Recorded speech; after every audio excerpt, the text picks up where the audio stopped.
your word, Lord. We thank you, Lord. We honor you and we exalt you. In Jesus' name we pray all these things. Amen. Let's all be seated. Please stand in the back of the room.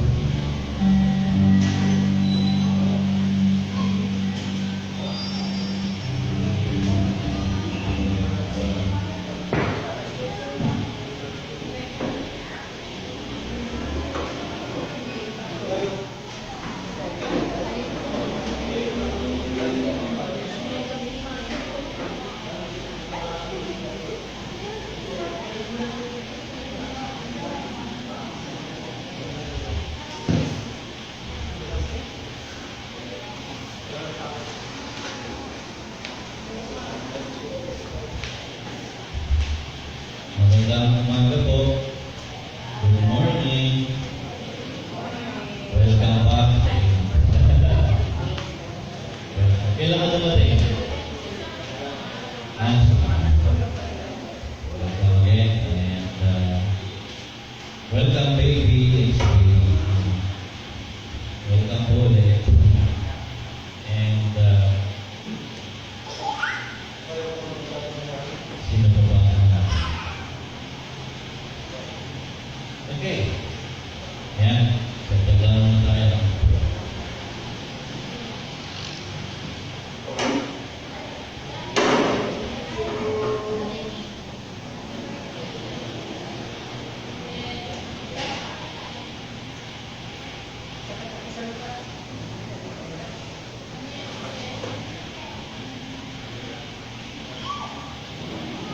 Okay. Kaya we thank God sa umaga ito. Salamat din po dahil dito sa atin ay hindi natin problema ang tubig. Ano? Tama? So hindi dapat issue yung ano. Dapat yung katabi mo, kumakalin mo yun. Ano? Dapat tinamay mo. And of course, we will be praying actually for those who are in Metro Manila. I-bless sila ng ulan. And I think yung mga araw may mga ulan din. Or maybe, I don't know what's the issue. Wala naman daw sa akin ng shortage ng tubig. Pero yung isang concessional ay wala nang provide. Anyway, praying na hindi po tayo problema in this coming summer pagdating sa tubig. Okay? And speaking of water, siguro mukhang may leak yung tubig natin dyan sa may dispenser. I-check pa. Siguro i-check natin one time po anong reason ba't nag-leak. Nauubos yung tubig and wala rin po tayong stock ngayon kung sakaling mauubos yung tubig. Hindi tayo nakakuha ng stock. Okay? And so praise God dahil may tubig. And salamat din sa Lord sa ating mga nagdaang araw. Meron tayong mga ongoing na meetings, our discipleship. And yung ating broadcast ngayon, recorded yan kasi wala tayong wifi. So hopefully ma-restore natin yung ating internet para naman kalikinagaw. Kaya timpla ng mga. Okay, and this morning, last Sunday, we discussed about yung results. Ano yung mga resulta ng isang taong na-encounter si Christ. And the Sunday before that, we discussed about encountering Christ. And this time naman, pag-uusapan naman natin na, siyempre, the moment you encounter Christ, that's the time that you encounter the truth. Tama? That's the real truth, Jesus Christ. And before we start, basahin muna natin yung ating magiging basis, yung source ng ating pag-aaral. That is found in Galatians chapter.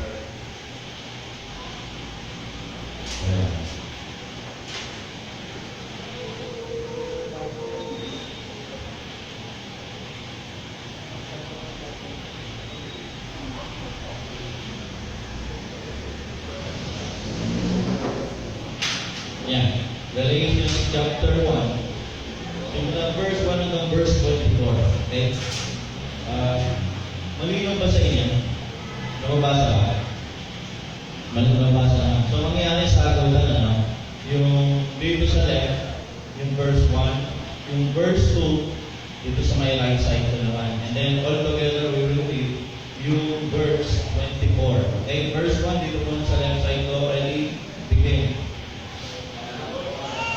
So, not for men or by man, but by Jesus Christ and the God the Father who raised him from the dead. Verse 2.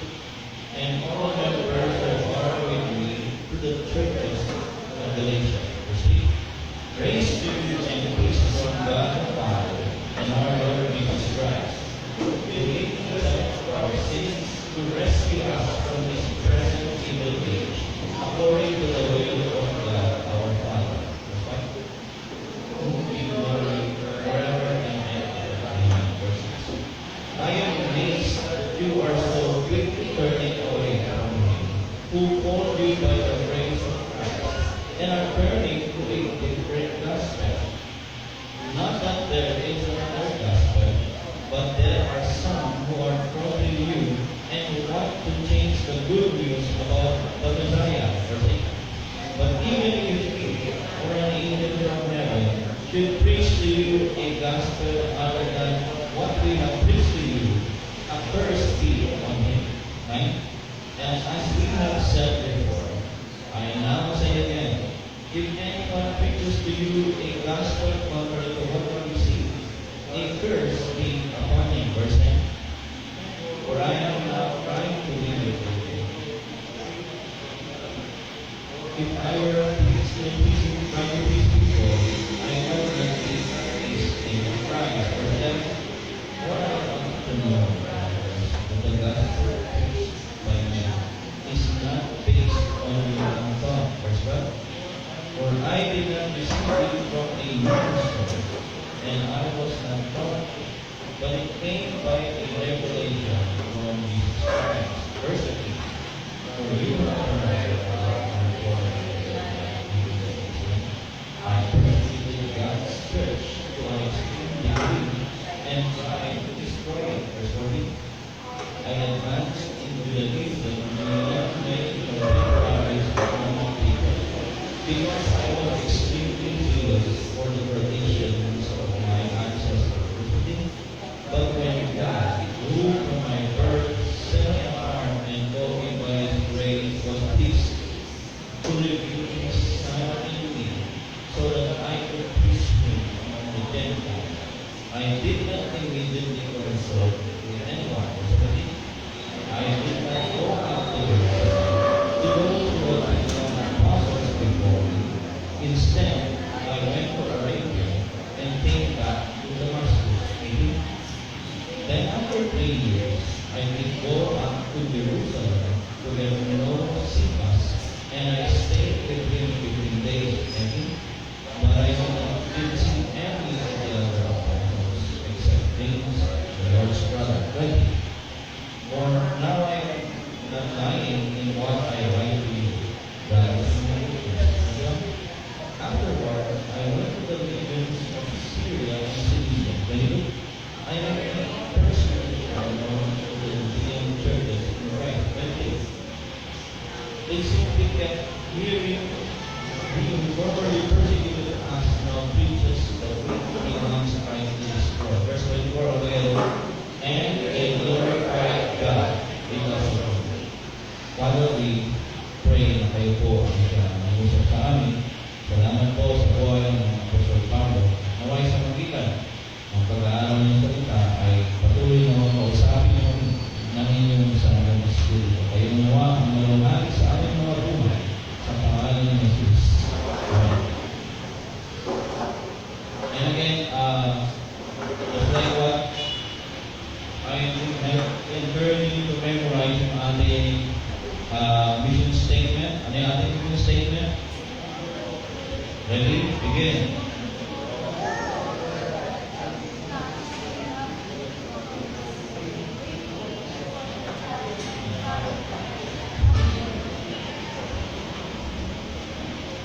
Okay, thank you so much. So, sana yung memories niyo yan hanggang sa ma-realize niyo na po from memory.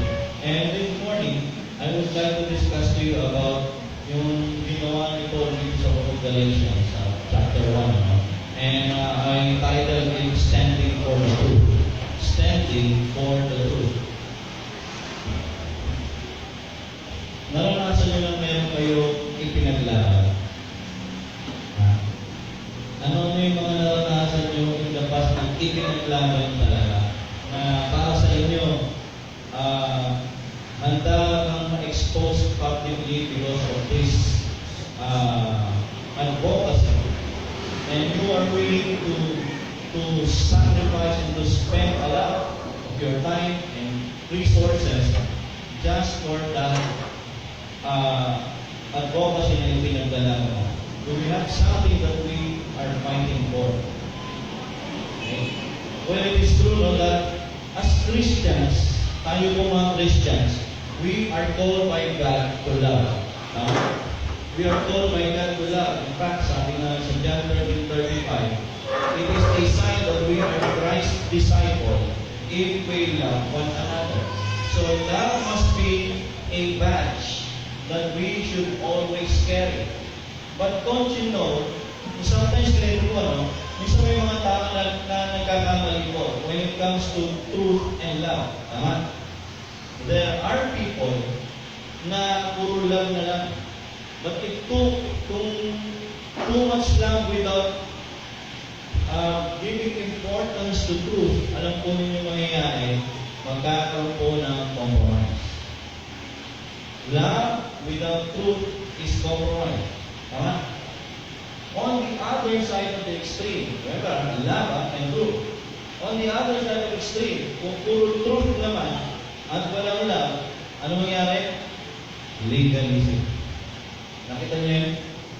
Magiging hindi balance. Pag puro love, kinakalimutan niyo yung doctrine yung truth, magiging compromise. On the other side, pag puro truth, pero wala namang love, it becomes legalism. And that's what the Pharisees are guilty of. In fact, wala rin nga sila sa truth. Yeah? We have to make sure that we balance this. Now, on this book, written by Paul to the Galatian churches, probably yung Galatia kasi, kung titignan niyo po yung mapa niya, meron siyang northern part at may southern part. And yung kilalang Galatia usually na marami yung northern part. Pero, itong tinutukoy most probably na churches sa Bible, kasi sinulatan ni Paul, ay mga Galatians from the south. Because there are no records or any leads na merong gospel activity sa northern part of the gospel.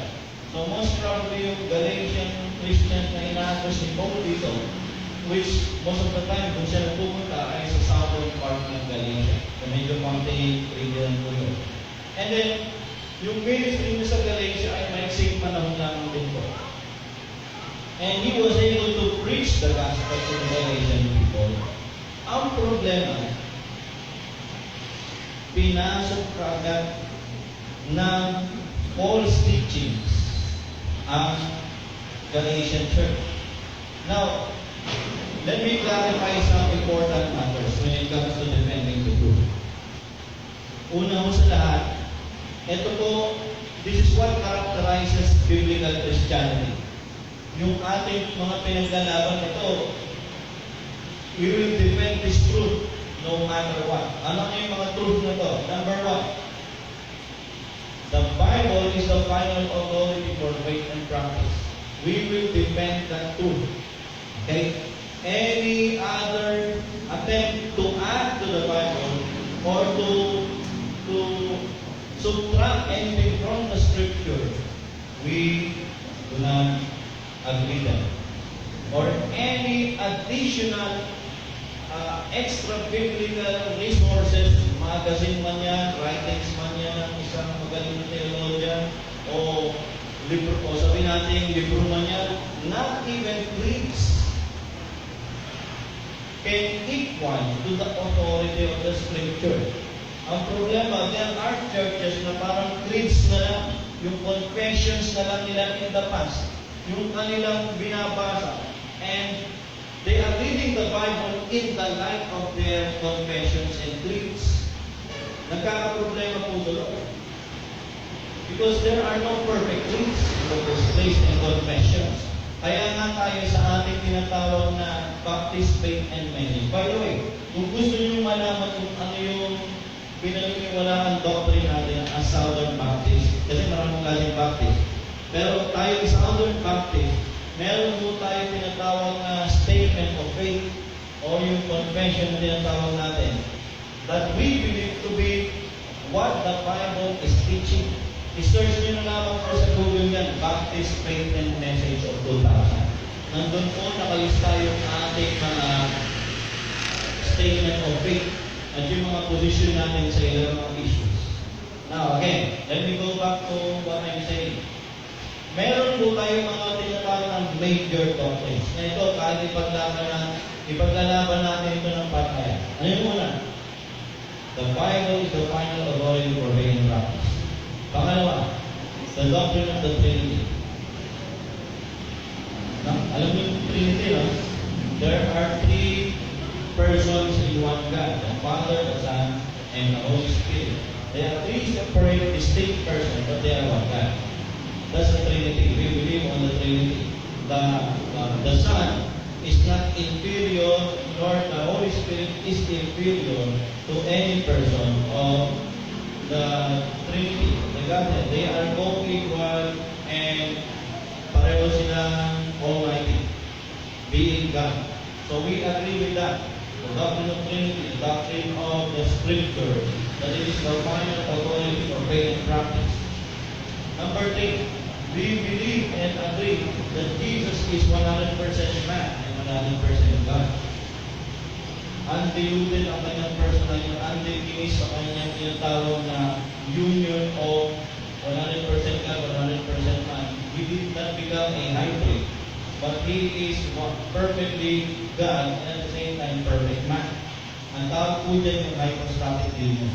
It's a theological term. Pero, ibig sabihin, Jesus Christ did not stop from being God nung siya nagawang tao. Kasi minsan misleading yung Tagalog translation. Ang sabi gano'n, di ba? Sa may Pilipos 2:5, sabi gano'n, na hinubad niya ang kanyang pagkain. Hindi niyo pwede hubarin ang pagkain niya. So medyo mali yung term na ginamit. Yan. Medyo mali yung term na yun. Na hinubad niya yung pagkain. Hindi medyo mali yung wording. Ang tama po dyan, He did not exercise the divine prerogative, but He remains to be God. Okay? Hindi niya lang ginamit yung pagiging Diyos na because ang role niya is to be the servant of Jehovah as prophesied by Isaiah. Okay? That's the third na pinaniniwalaan natin. Any group or church na nasabing Jesus is lesser to the Father when it comes to power, we reject that because that has been already rejected in the past ng church.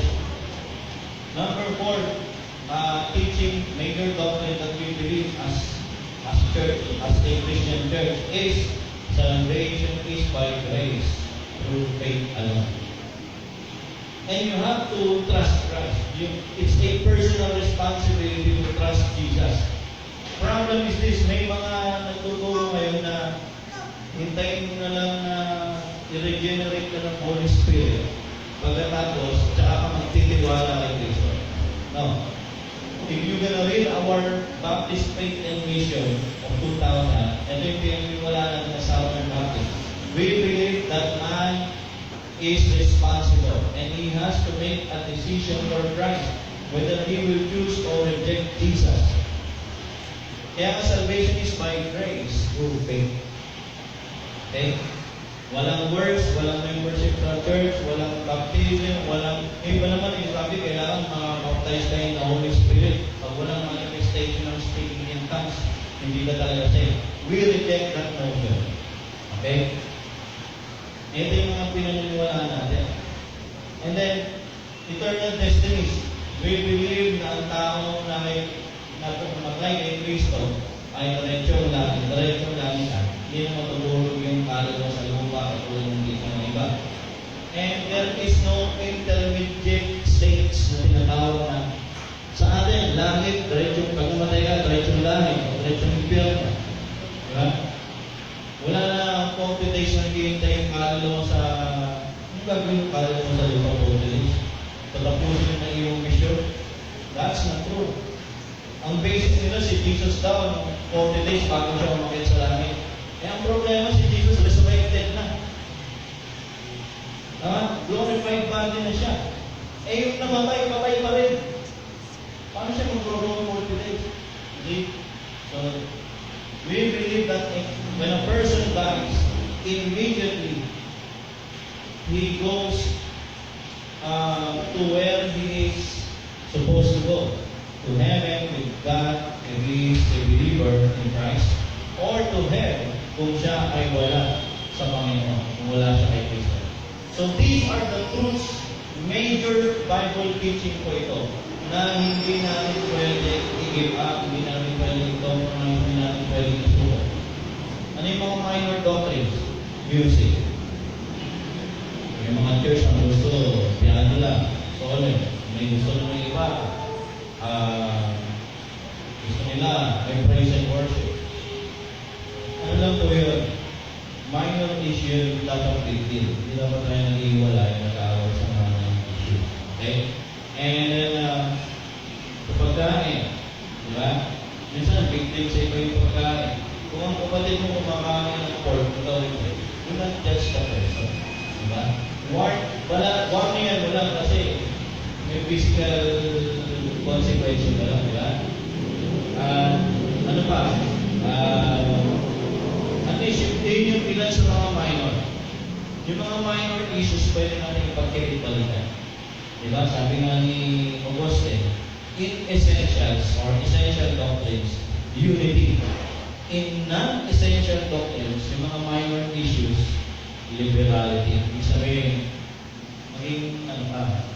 maging, huwag ka masyadong dogmatic. Okay? But in all things, charity. Tama? In all things, charity.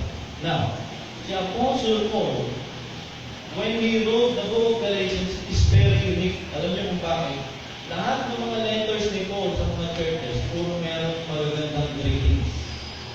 Ang gaganda ng mga greetings niya. Pero dito si Paul, medyo pinakilala, umpisa pa lang, halata parang may hugod na. Okay? At he was actually addressing some problems in the church. Sipin nyo may pang mga apostol nun, may mga issues na lumilitaw sa church. Kaya nga we have to be always on guard when it comes to our teaching. And dito sa Galatians, dalawang bagay ang makikita natin sa Galatians chapter 1. Una, he denounces gospel corruption. Paul denounces o he called it out to be found in error, and he exposed the error. Sabi sa verse 6, I am amazed that you are so quickly turning away from him who called you by the grace of Christ and are turning to a different gospel. Now, yung salitaan kong different gospel, maganda yung translation ng ginamit sa Holman or sa CSP kasi different gospel. Diba? Sa ibang translation sa King James, another gospel naman. Different gospel, medyo accurate siya. Kasi nga, dalawang gospel na i-introduce dito ng kaaway ang in-address ni Paul. Una, different gospel. Yung Greek word dyan is heteros, which means another of different kind. Ano yung another gospel of different kind na i-introduce itong mga Judaizers, by the way, yung kalaban nila, mga Judaizers. Itong mga Judaizers, basically mga Hudyo sila. Mga Hudyo sila na naging Christian. Pagkatapos, lahat ng mga makakakilala kay Lord, lalo pagka hindi sila Hudyo, nire-require nila na dumaan muna sa pagiging Hudyo bago mga makilubusang Christian, Judaizers, kalaban niya ng Christian church during that time. So sabi nila, example, yung mga Hudyo, masyado silang particular sa mga Jewish practices. Lalo yung batang lalaki, dapat inutuloy yan na ikaw walong araw simula sa kanyang pagkapanganak. O kung ikaw naman ay hindi ka pa circumcised at grown up ka na, you have to be circumcised. You require that. And then you have to eat the Jewish type of diet. Bawal ang pork, bawal ang shellfish, bawal ang walang kaliskis, ang daming bawal. Eh, hindi ka naman Hudyo. Pati ikaw, gagawin ka muna nilang Hudyo bago ka maging Kristiyano. Mga Judaizers po yun.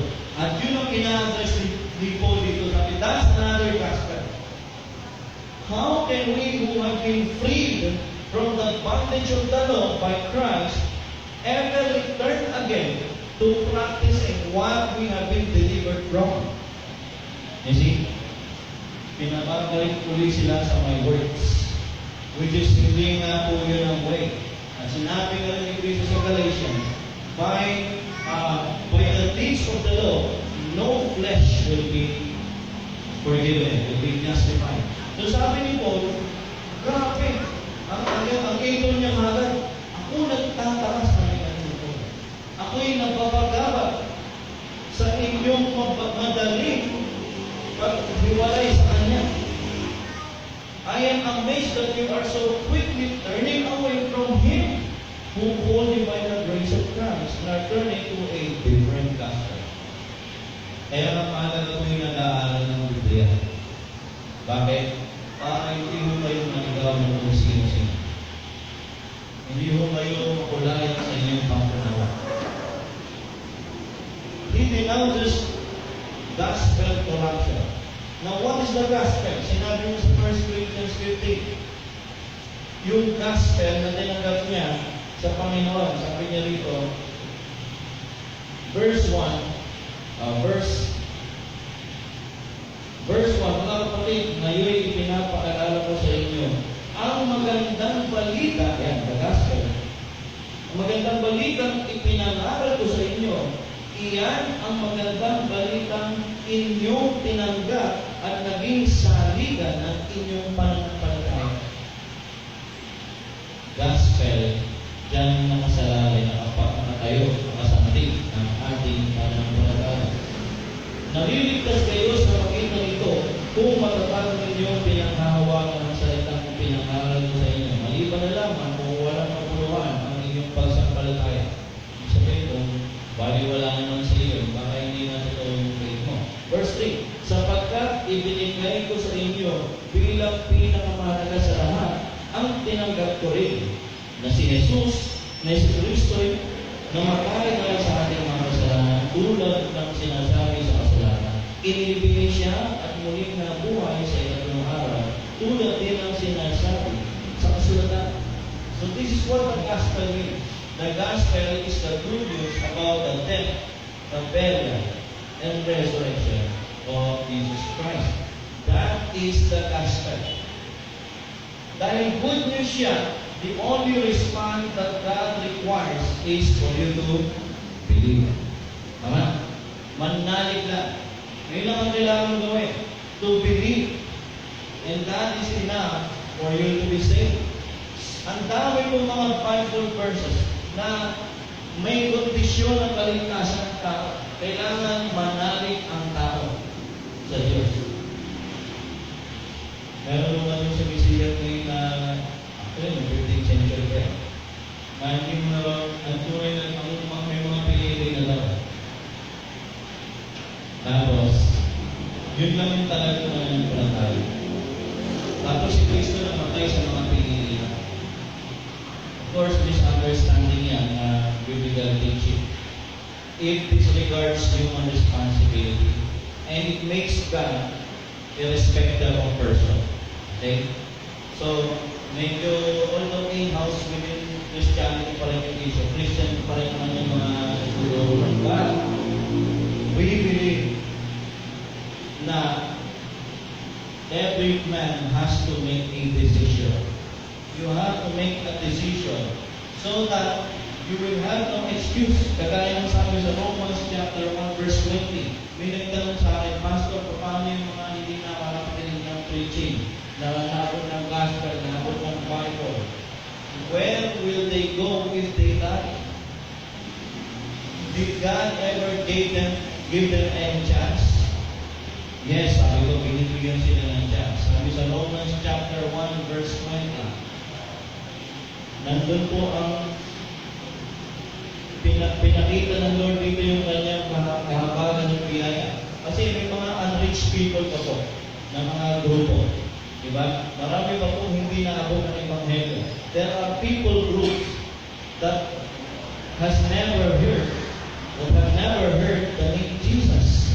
Hindi nila natin ang pangalan ng Jesus. Sabi na kay verse 20, mula pa ng likhain ng Diyos ang sanlibutan, ang kanyang likas na hindi nakikita at ang kanyang kapangyarihan walang hanggan at ang kanyang pagka-Diyos ay maliwanag na inihahayag ng kanyang mga ginawa. Lahat daw ng pwede mong malaman kay God, ipinahayag niya through the things that He has created. At dahil ipinahayag ng Diyos ang kanyang sarili sa makita ng kanyang mga nilikha, kaya wala na sila makitagalian pa. So that they are without excuse. Kaya ang tao pag namatay siya, wala siya kay Kristo. Walang excuse kung mapunta siya sa impyerno. Kung ang Kristiyano naman ay hindi tumanggap sa Lord ng any reward, wala rin siyang excuse because sinabi na lahat ng pwede natin malaman para tayo po ay magkaroon ng magandang kahantungan. He denounces the gospel corruption. Sa verse 7, not that there is another gospel, but there are some who are troubling you and want to change the good news about the Christ or about the Messiah. So, makikita niyo si Paul, dinidefend niya rin yung gospel. He defends the gospel. He denounces corruption of the gospel. Ayon no kung gaano tayo discerning, kung kaya natin ma-detect kung ang isang teaching ay katuruan ng salita ng Diyos or hindi. And how can you sharpen your discernment? The best way to sharpen your discernment is by reading God's Word. Pastor, nabasa ko na yung Bible from Genesis to Revelation. Basahin mo ulit. Kasi may panibagong mensahe ang Lord sa'yo. Hindi mo natatapos. Do not be complacent in reading the Bible. Lalo na kung nabasa mo na siya. Read it over and over again. Iba nga, taon-taon, binabasa ang Bible. Over and over again. Kaya tuloy mas nagiging madali sa kanila hanapin kung ano yung sinabi ni God tungkol sa isang bagay, tungkol sa isang issue. Bakit? Very well aware sila sa Bible. Diba? Ganun din po. There is no secret, there is no shortcut when it comes to your Bible growth and knowledge. You have to read it. And every day, pag nagbabasa ka ng Biblia, hindi mo lang alam, ginagawa mo ang pagkasingan ng sarili mo. Okay? If you want to do something good to your soul, if you want to do something, you want to do something good to your soul and to your life, basahin mo ang Biblia. Sabihin mo nga sa katabi mo, be good to your soul. Sabihin mo, be good to your soul. Read the Bible. Para hindi manghina ang ating kaluluwa, basahin ang salita ng Diyos. It will sharpen your discernment. Para malaman mo kung mali ba ang isang bagay o tama. Mahirap yung hindi mo alam kung hindi ka makapag-desisyon, hindi mo alam kung tama mo kung gagawin mo, mali ba kung gagawin mo. So, hahanapin mo pa si pastor. O kaya hanapin pa kung sinong Christian. Hindi pa namin available yung mga tao na hinahanap natin. When we have questions about spiritual matters. So, the best way is for you to be responsible to yourself and read the Bible. Imagine, katulad ako, inaamin ko nung hindi pa ako elementary o high school, hindi ko problema yung magluto kasi tagaluto naman ako sa bahay. Kung may sa pangalan, sabihin ko lang sa mga kababahan ko, "Oy, saan ka na? Ay, ikaw, maglinis ka. Oy, ito kami magkakapatid." Yeah. Eh, dumating yung time na may mga pagkakataon na pumunta ako sa ibang lugar.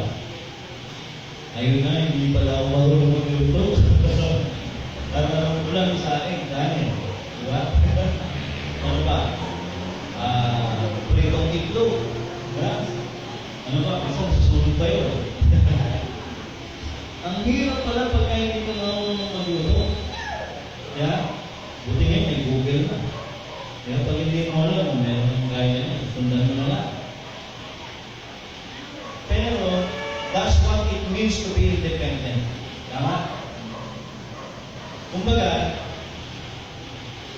lalo halimbawa sa mga kabataan ngayon, ang tanong sa akin, paano mo masasabing ready na ako mag-asawa? May nagtanong sa akin, paano mo masasabing ready na ako mag-asawa? Sabi ko na lang, tapos na lang sa mag-aaral. Tapos na. Okay, yung work mo, sa tingin mo, kaya ng buhay. Kaya naman sabi mo. Okay. Next, pagdating sa gawain bahay, very basic na dapat marunong ka sa mga gawain bahay. Maglaban, magluto, magplanta, maglinis ng bahay. Very basic po yun. Sabi niya, hindi pa. Uy, mo na. Para at least, hindi magkakaroon ng ulo yung partner mo. Ano naman ito, mga tao. Diba? Although natututunan naman lahat ng bagay niya. But, we have to be responsible. Because not at all times, may malalapitan tayo ng mga pagkakataon tayo. Same thing goes pagdating sa ating spiritual life. Ang kaluluwa mo, pakakainin mo lang pagka nakikinig ka ng preaching. How about Monday, Tuesday, Wednesday, Thursday, Friday, Saturday? Do you personally read the Bible? Do you personally study the Bible? Do you know how to study the Bible? If not, then challenge yourself. Challenge yourself to be responsible to your spiritual well-being. Kumbaga, dapat marunong mag-prepare ng pagkain na hindi pa lagi nasa bahay si nanay. Paano kung wala na si mami? Sino magluluto sa'yo? Diba? Paano kung wala kang mabilan ng ulam sa labas? Diba? Holiday, mag-isa ka sa bahay. Wala kang pera. Ang meron lang, mga gulay sa lang na pwede iluto at saka may bigas. Eh, hindi ka marunong. Tapos walang internet connection. Diba? Maganda yung marunong ka mag-prepare ng food ng sarili mo. Same thing din, pakainin din natin ang ating mga kaluluwa. That is doing good to our soul. Para pagka kung sakaling may narinig ka ng ibang turo, malalaman mo kung ito ay totoo ni God or hindi.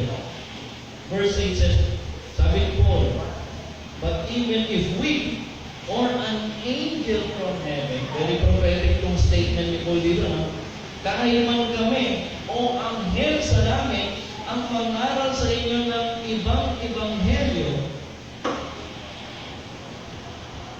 ay sumpahin. Nawa sila. Diba? Kaya actually may mga utos sa Bible, tingnan niya. Dito sa may 3rd John. Paano kung may kumatok sa bahay mo at sa akala niya hindi naman sang-ayon sa salita ng Diyos? Diba? Minsan di ba may mga nagbabahay-bahay? Tingnan niyo yung sabi sa may 3rd John. Yung 3rd John, ay hindi ko dyan. 3rd John. Dito sa may verse Verse 9. Sabi dito, sumulat ako sa iglesia subalit hindi kami inilag ng lahat.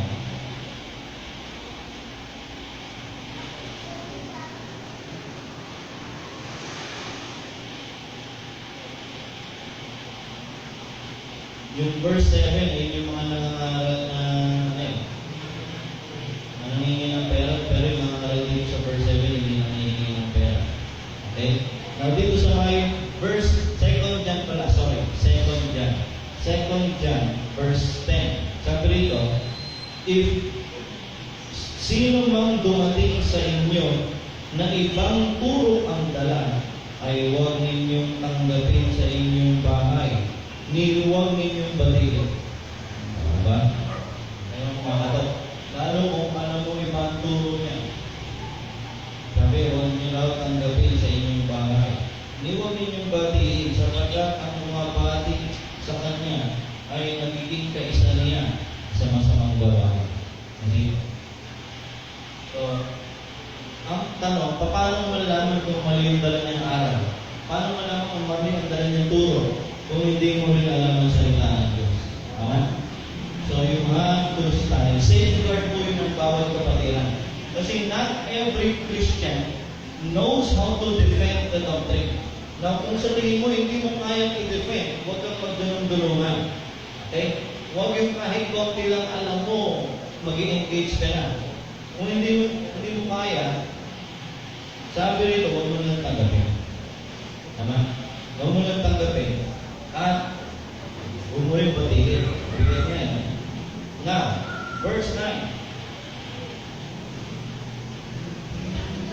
As we have said before, I now say again, if anyone preaches to you a gospel contrary to what you receive, a curse be upon him. See? So, pagdating sa mga bagay about the truth, we have to know what is the truth. Kasi pag hindi natin alam, magkakaproblema. Example, ang isang bata hindi mo tinuruan patungkol sa mga sangkap. Di ba yung nakikita sa kusina may mga sangkap, may asin, may asukal, may paminta, may toyo, may patis, may suka. Di ba? May nagtimpla siya ng kape. Dati timpla ang kape. Sige, kuha ka lang dyan. Nakita niya may pulbos na pinong puti. Di ba? Akala niya asukal. Paglagay niya gano'n, coffee, tapos creamer, tapos kala niya asukal yung isa. Yung pala, iodized salt. Hindi natin matatanggap. Bakit? Because hindi natin alam. We have to know first, di ba? Kaya kung minsan pagka gano'n, may dalawang lalagyan, tapos sa bahay namin sa Caloocan, minsan dalawa yung lalagyan. Minsan pareho eh. Alam mo, asukal yung pala, asin. Di ba? Ilang beses na kami na kakamali na kala namin asukal yung pala, iodized salt. Hindi rin nasasayang coffee. We have to know. We have to learn to detect the truth. For I am not trying to win the favor of for am I not trying to win the favor of people or God? Or am I striving to please people? If I were still trying to please people, I would not be a slave of Christ. Sabi ni Paul, kung sinisikap kong i-please ang tao, hindi ako magiging lingkod ni Kristo. So number one, he denounces God's gospel corruption. Number two, he defends God's call. Kasi maraming mga dinidiscredit si Apostle Paul. Bakit siya dinidiscredit? Kasi sabi ng iba, yung mga disciples ni Cristo, yung mga apostles ni Cristo, kumpleto na. Binalitan na si Judas ni Matthias. Kaya hindi na natin kailangan ng mga apostle. And then sumunod, eto pa sabi nito mga iba, hindi naman galing sa Jerusalem din si Paul. Ang mga apostles ni Christ, mga nasa Jerusalem. So sino kung si Pablo na hindi naman galing sa Jerusalem? Ang magsasabing apostol siya. So maraming nag-discredit kay Paul. Well, justifiable naman bakit nire-reject nila si Paul. Nilala nila. Kaya yung pinag-aralan natin last Sunday, Paul is known to be a persecutor of the church. So baka iniisip ng iba, parang pakulo niya na ito na kunwari, may Christian na siya, tapos pag nakapasok siya, aarestuhin niya na lahat. Kaya yung mga apostles, hindi ko sa kanya, nakikipagnig basta-basta. Iniiwasan mo siya. Bakit? Kasi pagka napahuli niya yung mga apostles, paano na lang? Sabi dito, first, nakikita natin mo na he serves to please God. Sabi niya, ako yung lilingkod para bigyan kaluburan ng Lord at hindi ang tao. So he's trying to explain bakit siya ay apostle. Kasi dito sa part ng Galatians, dinidefend ni Paul yung pagiging apostol niya. What does it, ano ibig sabihin ng word na apostle? Apostle. Yung salitang apostle or apostol sa Tagalog, galing sa Griegong apostolos, which means to send with a mission. To send with a mission. So, ibig sabihin, si Paul, yung mga apostles ngayon, mga modern missionaries. Pero yung mga original apostles, kasama si Apostle Paul po doon. Bakit? Kasi si Apostle Paul has been handpicked by the Lord. He has been handpicked by the Lord. Kumbaga, siya ay in-encounter ni Christ, just like what we discussed last Sunday, diba? Si Christ kasi nagpakita kay Apostle Paul. And he commissioned him to be the apostle to the Gentiles. Later on, makikita ko natin yan. Ayan. Okay. Verse 11. Now I want you to know, brothers, that the gospel preached by me is not based on human thought. Hindi ko gawang isip. Sabi niya, yung pinipreach ko sa inyo, hindi ko to invento. Nor, for I did not receive it from a human source. Hindi ko galing sa kahit kanino. Tingnan niya, yung pinapakaral daw ni Paul na gospel, hindi sa sarili niyang pag-iisip, hindi rin galing sa kanino ng tao. And I was not taught it. Wala rin nagturo sa akin. Sabi ni Pablo. And tingnan niyo, but it came by a revelation from Jesus Christ. Ito'y galing sa pagpapahayag ng Panginoong Kristo. So his Savior personally gave it, the gospel and his story. Una, sabi niya gano'n, he serves to please God. And then next, bakit natin ito, his Savior personally gave it, the gospel and yung kaligtasan at yung kanyang pagkatawad. Sabi ng gano'n there are three general call ni God sa mga tao. Una, God's call to salvation. Number two, God's call to consecration. Ibig sabihin yung Christ-like walk. And number three, God's call to service. Sa ministry. Paglilingkod. Now si Paul, tinanggap niya raw yung kanyang pagiging apostol kay Kristo mismo. It came by a revelation from Jesus. Verse 13, you have heard about my former way of life in Judaism. I persecuted God's church to an extreme degree and I tried to destroy it. Naging extremist si Paul dahil sa kanyang pagiging devoted sa kanyang religion. I advanced in Judaism beyond many contemporaries among my people. Kumbaga, nahigitan ko pa yung mga kabatch ko para lang dahil sa aking pagpupursige sa aking religion. Because I was extremely zealous for the traditions of my ancestors. You see, ganun kasindi ang kanyang commitment. Ang problema pag ang tao nagiging masyadong religyoso at loyal sa kanyang religion, loyal sa kanyang church, o loyal sa kanyang leader, nagiging siyang extremist. At ang mga extremist, willing po yan na magbuwis ng kanilang buhay, that's one, and willing din silang pumatay. But of course, hindi way ni Christ yung willingness na pumatay. Remember? Remember when he was being arrested? Di ba? Hinugod ni Pero yung kanyang tabak. Tapos sinibak na yung buti nakaiwas. Lalo tinamaan yung tenga ni Malchus. Di ba? Anong sabi ni Kristo? Sabi niya, hindi yan ang aking pamamaraan. Nabubuhay sa espada yun, kumamatay niya sa espada. So, ginamot ni Jesus yung tenga ni Malchus and miraculously na-heal. At bumalik ulit, nakabit na pa niyang tenga. Because it is not God's way. Arms is not God's way. Shedding blood is not God's way of propagating His faith, the movement of faith. Kaya sabi, ay ng problema ni Paul, naging siyang extreme sa kanyang religion. Verse 15, but when God, who from my birth set me apart and called me by His grace, was pleased to reveal His Son in me, so that I could preach Him among the Gentiles, I did not immediately consult with anyone. His salvation proves the grace. Ang kaligtasan ni Pablo. Di ba? Sa tingin natin, parang imposible nang maligtas yung mga ganang tao. Di ba? Nasipin mo, siya pa ang dahilan kaya maraming namamatay.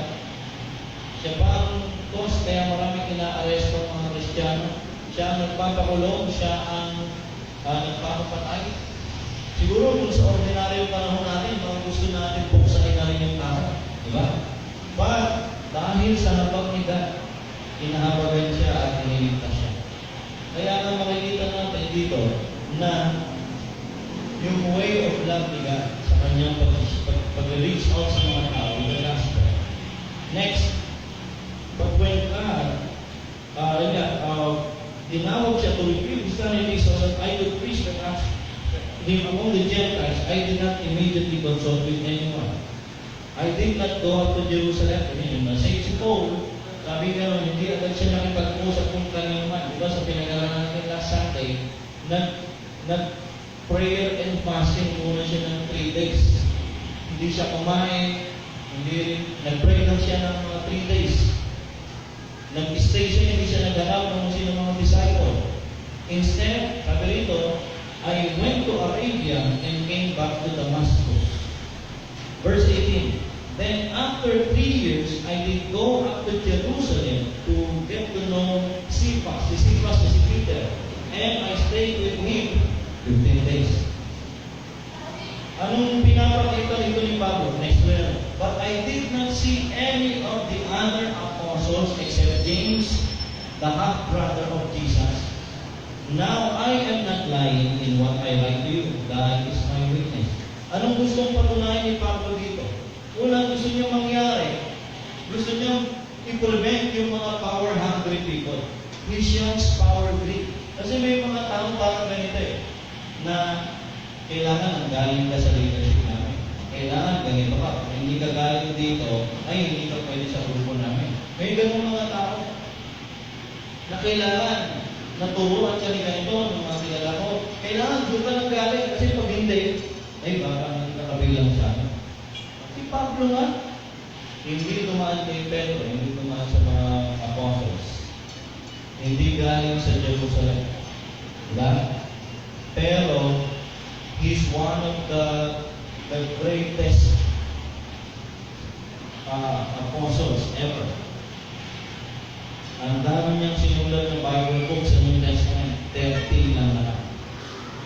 So kaya itong nangyari kay Paul, God allowed Paul to be called separately from the group of his called out disciples or apostles.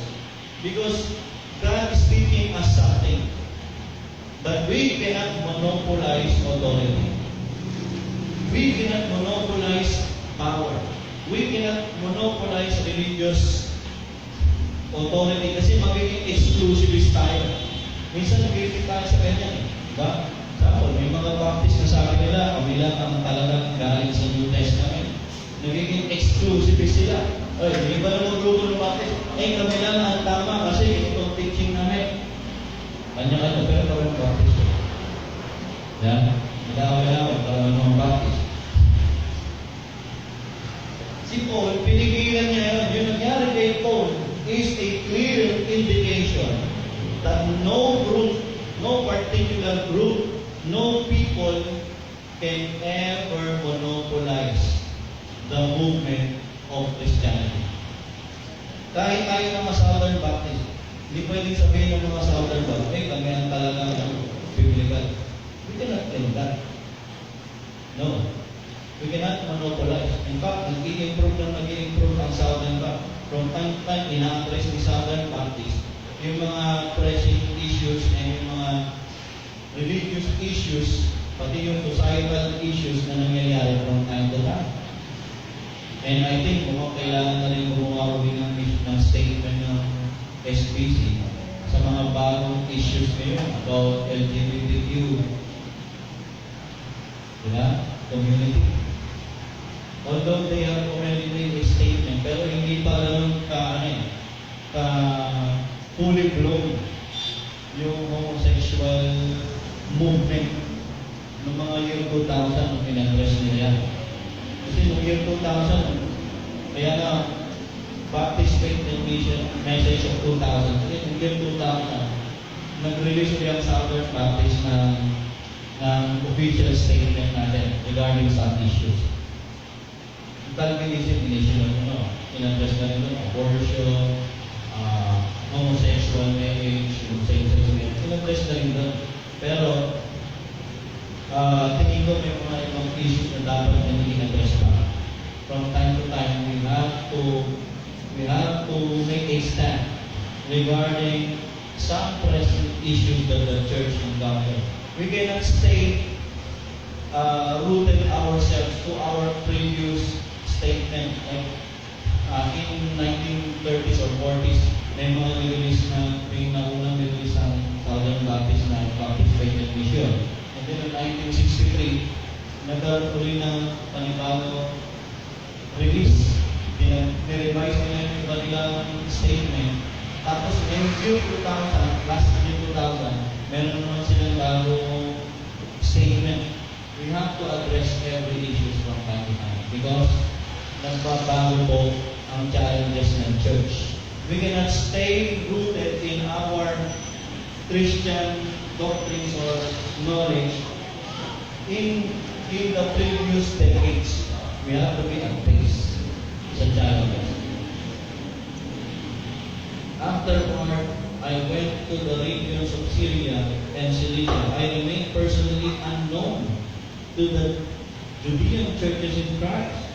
They simply kept hearing, "He who formerly persecuted us now preaches the faith he once tried to destroy." And they glorified God because of it. See, the Apostle Paul during his time took a stand because he knows the truth. Now, for us nowadays, it's hard for us to take a stand for something if we do not know it. That is why it's a great challenge po sa atin na alamin natin ang ating mga beliefs. And alamin natin ang ating pinaniniwalaan para hindi tayo matamay na kung ano ang mga wind of doctrine around us. And hopefully, as we continue on sa ating mga tinutulong sa discipleship, we will introduce them yung mga dapat natin matutunan para maging rooted and grounded tayo sa ating faith and Christian doctrine. We cannot always trust what we know now. We have to depend on the Bible and we have to grow and learn and relearn once again from the Bible. Because if we stop learning and accepting new teachings, we will stop leading the church. Okay? Minsan guilty ang maraming mga Christians dahil matagalan sa church. Sa ganung idea. Because matagalan sa church, let's say marami ng natutunan, naka-attend na sa kung saan, naka-seminary na, o kahit namin natin, may degree pa sa theology, hindi na tumatanggap ng may teaching.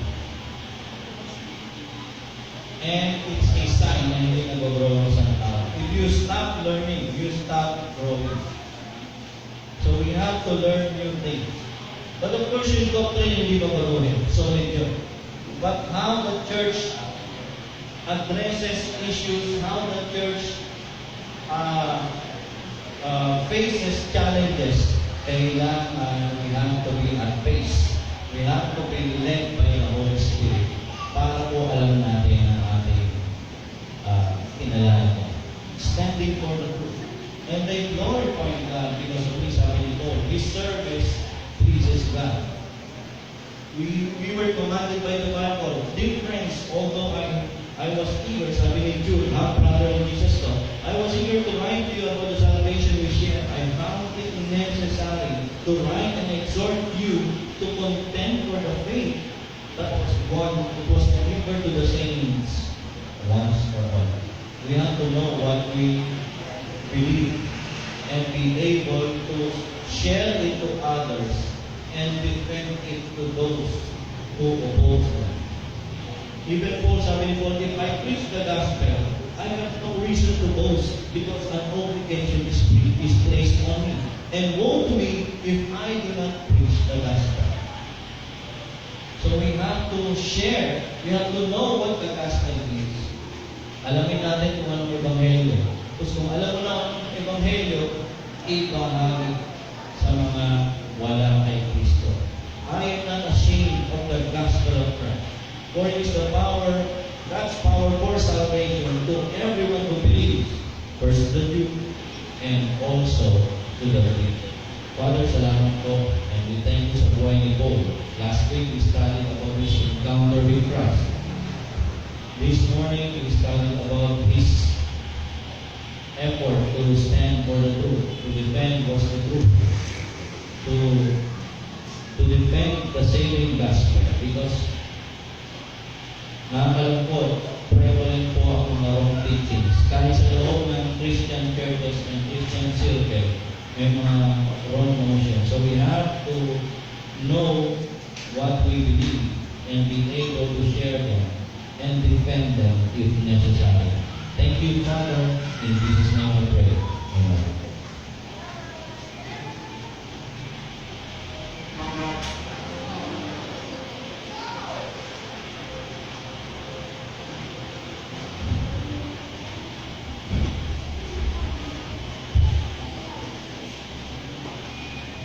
We far off like sing the song of influence.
See